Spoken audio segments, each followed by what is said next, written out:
Hello everyone. आज मैं आपको मोस्ट इम्पोर्टेंट क्वेश्चंस बताने जा रही हूँ चैप्टर 7 कोऑर्डिनेट ज्योमेट्री से, जिसका 6 मार्क का वेटेज होता है। 2 क्वेश्चन एमसीक्यू बेस्ड रहते हैं जो 1 मार्क के होते हैं और एक 4 मार्क का क्वेश्चन होता है जो केस स्टडी बेस्ड होता है।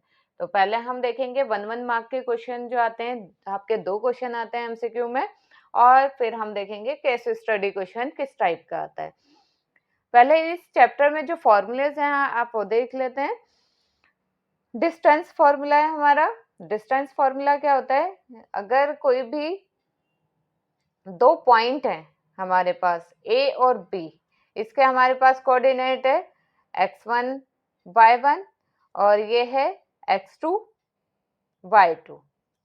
ठीक है, 2 पॉइंट हैं ए एंड बी, इसका है x1 y1 और ये है x2 y2। इनके 2 कोऑर्डिनेट हैं, तो इनके बीच का डिस्टेंस क्या होगा, तो उसके लिए हमारे पास डिस्टेंस फॉर्मूला है x2 माइनस x1 का square plus y2 minus y1 का स्क्वायर।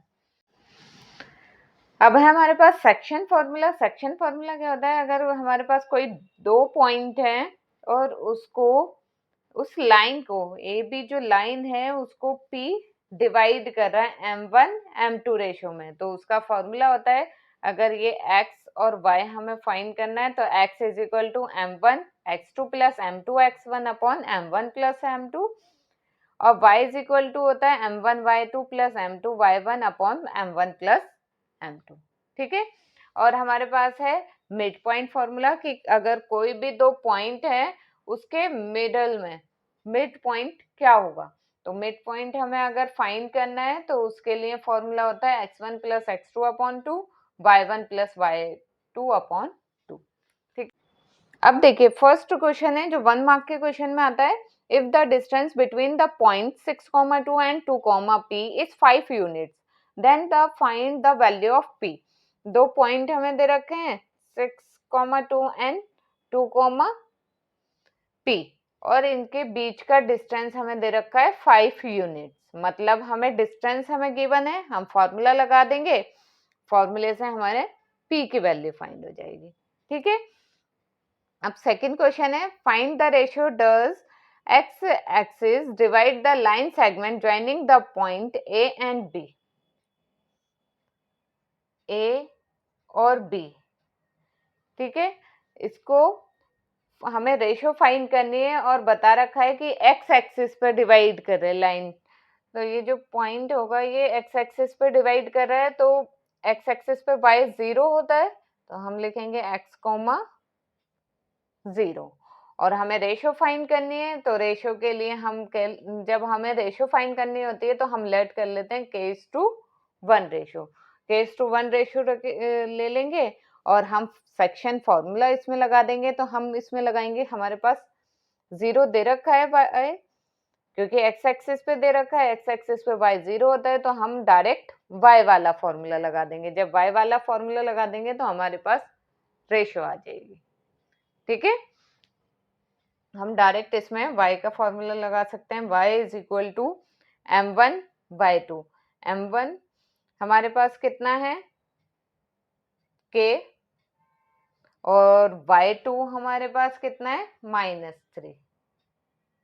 ठीक है, प्लस अब है m2 y1, m2 है 1 इंटू y1 कितना है इसमें 6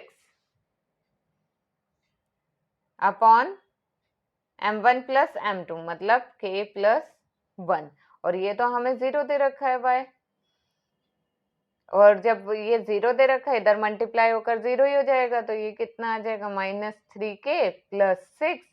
6 इधर, इसको इधर ले आते हैं, 3k is equal to 6, k is equal to 6 upon 3, तो कितना आ जाएगा ये k इज इक्वल टू 2, मतलब k upon 1 is equal to 2 upon 1, कितना आ गया ये 2:1 रेशियो। क्लियर। अब इसका थर्ड क्वेश्चन देखते हैं, if the coordinates of mid points of the sides AB and AC of triangle ABC are D 3,5 and E -3, -3 respectively, then the find the length of BC। क्वेश्चन में कह रहा है एक ट्राइंगल है A B C, A B और A सी पर mid point है, डी मिड पॉइंट है, और ई जिसका हमें कोऑर्डिनेट्स हमें गिवन दे रखे हैं। इन दोनों के हमें कोऑर्डिनेट्स गिवन है, हमें फाइंड करना है लेंथ ऑफ बी सी। जब ये ए बी का मिड पॉइंट है डी और ए सी का मिड पॉइंट होता है ई, तो इसकी जो लेंथ होती है ये बी सी की हाफ होती है, मतलब बी सी की जो लेंथ है वो इसकी डबल होती है। तो हम इससे डीई की लेंथ फाइंड कर लेंगे, तो बी सी इक्वल हो जाएगा टू डीई के। तो यहां से हम डीई की लेंथ फाइंड कर लेंगे, उसके तो कोऑर्डिनेट हमारे पास हैं। डीई की लेंथ फाइंड करके 2 से मल्टीप्लाई कर देंगे तो हमारे पास बीसी की लेंथ आ जाएगी। ठीक है, अब फोर्थ है question, if A B C are the 3 vertices of a parallelogram ABCD and अब देखिए फोर्थ क्वेश्चन है, इंपॉर्टेंट क्वेश्चन है ये आपका। If A 1,2 and B 4,3 and C 6,6 are the 3 vertices of a parallelogram ABCD, then find the coordinates of fourth vertex। एक parallelogram है A B C and D, हमें A B सी के तो coordinates हमें दे रखे हैं, हमें डी कोऑर्डिनेट फाइंड करना है। तो उसके लिए हम क्या करेंगे, ये पैरेललोग्राम की प्रॉपर्टी होती है, जो इसके डायगोनल्स का मिड पॉइंट होता है वो दोनों डायगोनल्स का मिड पॉइंट एक ही जगह पर इंटरसेक्ट करता है। ठीक है, जो एसी का मिड पॉइंट होगा और डीबी का मिड पॉइंट होगा वो इक्वल होगा। तो हम इसमें मिड पॉइंट का फॉर्मूला लगा, mid point of AC equal होगा मिड पॉइंट ऑफ BD। जब हम मिड पॉइंट का फॉर्मूला लगा देंगे AC और BD में, तो हमारे पास इसका फोर्थ वर्टेक्स आ जाएगा। ठीक है, फोर्थ वर्टेक्स आ जाएगा।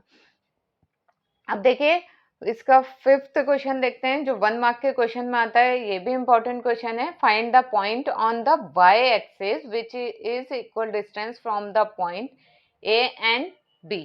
हमें पॉइंट फाइंड करना है, हम पॉइंट ले लेते हैं P, जो y एक्सिस पर है तो x 0 होगा, तो 0, y पॉइंट होगा ये, और ये A और B से इक्वल डिस्टेंस पर है, तो इसलिए AP इक्वल होगा PB के। यहाँ पर हम डिस्टेंस फॉर्मूला लगा देंगे तो हमारे पास पॉइंट फाइंड हो जाएगा। ठीक है, अब हम करते हैं केस स्टडी बेस्ड क्वेश्चन। देखिए केस स्टडी बेस्ड क्वेश्चन इस टाइप का आता है, जिसके अंदर हमें पिक्चर भी हमें दे रखी होती है, और ये आपका इंपॉर्टेंट क्वेश्चन है। इस टाइप का क्वेश्चन आपका आता है। क्वेश्चन क्या कहता है, Girish a farmer has a field which is in the shape of triangle. ये आप देख रहे होंगे, ग्रीश एक फार्मर है जिसके पास एक ट्राइंगल शेप की फील्ड है। आप पिक्चर में देख रहे होंगे, he tried a horse, a cow and a goat at each corner of the field. इस फील्ड के हर एक कोने पर उसने एक हॉर्स और एक काउ और एक गोट बांध रखी है। फॉर ग्रासिंग है shown in the given figure, और जैसा हमें इस फिगर में दिखाया गया है। अब इसके बेसिस पर, ये जो हमें फिगर दे रखे हैं इसके बेसिस पर हमें क्वेश्चंस दे रखे हैं, जो 3 क्वेश्चन है, 2 1 मार्क के और एक 2 मार्क का है। तो टोटल कितने मार्क्स का केस स्टडी क्वेश्चन होता है, 4 मार्क का। ठीक है, देखिए क्वेश्चन नंबर 1 है, what is the distance between cow and goat. Cow and goat के बीच डिस्टेंस कितना है। तो पहले हम काउ, गोट और हॉर्स का पहले कोऑर्डिनेट लिख लेते हैं। काउ का कोऑर्डिनेट क्या है, x एक्सिस पर -2, y एक्सिस पर -7। तो काउ का कोऑर्डिनेट है -2, -7, और गोट का कितना है, गोट का x एक्सिस पर है 6 और y एक्सिस पर कहाँ पर है, ये 2 पर। तो गोट का है 6,2 एंड हॉर्स का है x एक्सिस पर -2 एंड y एक्सिस पर 2। तो ये हमारे पास कोऑर्डिनेट है, हमने निकाल लिए। अब इन कोऑर्डिनेट के हेल्प से हम ये क्वेश्चन सॉल्व करेंगे। What is the distance between cow and goat? इन दोनों में डिस्टेंस फॉर्मूला लगा देंगे हम, तो हमारे पास इसका आंसर आ जाएगा। ठीक है, अब सेकंड क्वेश्चन है, is cow at an equal distance from horse and goat? क्या काउ जो है वो इक्वल डिस्टेंस पर है हॉर्स एंड गोट से?